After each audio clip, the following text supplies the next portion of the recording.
Kadapa parliament బరిలో YS Sharmila. అవును, Congress party Kadapa MP అభ్యర్థిగా వైఎస్ షర్మిల పోటీ చేయనున్నారు. రాజమండ్రి నుంచి గిడుగు రుద్రరాజు, బాపట్ల నుంచి జేడీ శీలం, కాకినాడ నుంచి పల్లం రాజు, విశాఖపట్నం నుంచి సత్యారెడ్డి పోటీ చేయనున్నారు. అటు రఘువీరారెడ్డి పోటీకి దూరంగా ఉంటున్నారు.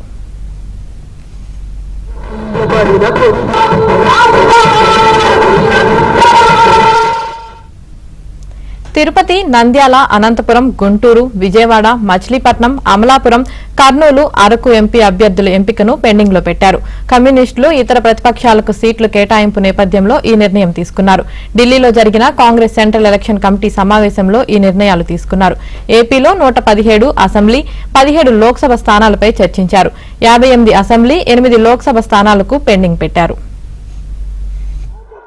ఈరోజు ఆంధ్రప్రదేశ్లో జరగనున్న ఎన్నికల గురించి, క్యాండిడేట్ల గురించి డిస్కస్ చేయడానికి ఈరోజు సిఈసి మీటింగ్ జరిగింది న్యూఢిల్లీలో.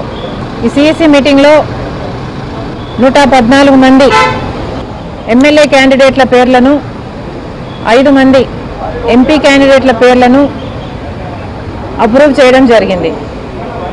ఈ లిస్టుని రేపు బయటపెట్టే అవకాశాలు ఉన్నాయి.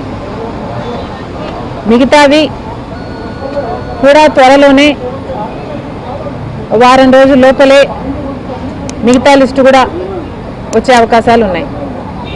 ఈ విషయం పక్కన పెడితే ముఖ్యమైన విషయం ఏమిటంటే, ఆంధ్ర రాష్ట్ర ప్రభుత్వము వాలంటీర్ల ద్వారా కాకుండా ప్రభుత్వ యంత్రాంగం ద్వారా పెన్షన్ల పంపిణీ చేయాలి అని ఈసీ ఆదేశించడం జరిగింది. ఆంధ్ర ప్రభుత్వానికి సహకారం అందిస్తూ అధికారులు పెన్షన్ పంపిణీలు చేసే విషయంలో కావాలనే జాప్యం చేస్తే అది ప్రతిపక్ష పార్టీలకు హాని చేస్తుంది, వైసీపీకి మేలు